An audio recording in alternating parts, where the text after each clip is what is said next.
A little explanation why a guy from Seattle just happens to be in the neighborhood to fill in. In October of this year, Seattle is going to host kind of the American version of this conference. My fire chief went to the one in Calgary last year and was so impressed with it, he wanted to bring it to Seattle and kind of start the tradition in the United States. So I came up here to observe, take the lessons learned back to Seattle for our conference in October. So I was at a planning meeting this Sunday with Russ and Mohammed and Don, and Mohammed was explaining that 2 out of the 4 presenters to this unfortunately had to cancel.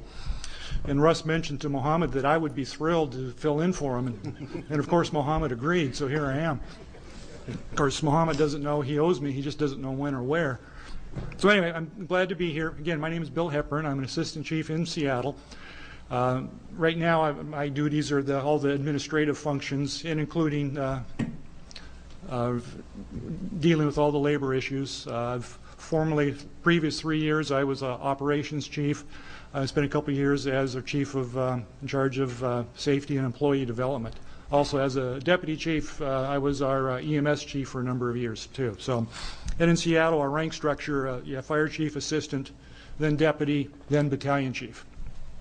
So, a little context for you on labor issue in Washington State. Washington State has kind of a long history and tradition of organized labor.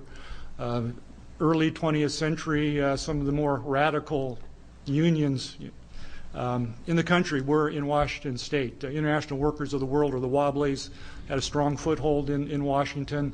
There was a general strike of all city employees in Seattle in 1919, so organized labor has had very strong history and tradition.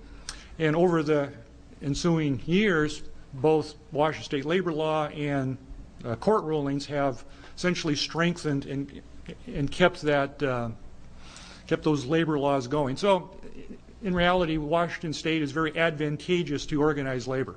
And I'm not saying that as a value statement, it's more just a statement of fact. When you're in management, you realize that organized labor is well represented within the state. And a lot of times, even management right clauses in contracts aren't all that strong or hold a lot of water in front of an arbitrator. It's just a way of life, so that's how you proceed. So the city of Seattle, the employees of the city of Seattle, city of Seattle is one of the most highly unionized cities in the United States.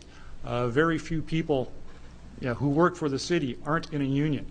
And because of Washington labor laws, it's very easy to organize a union. So there are a number of management unions within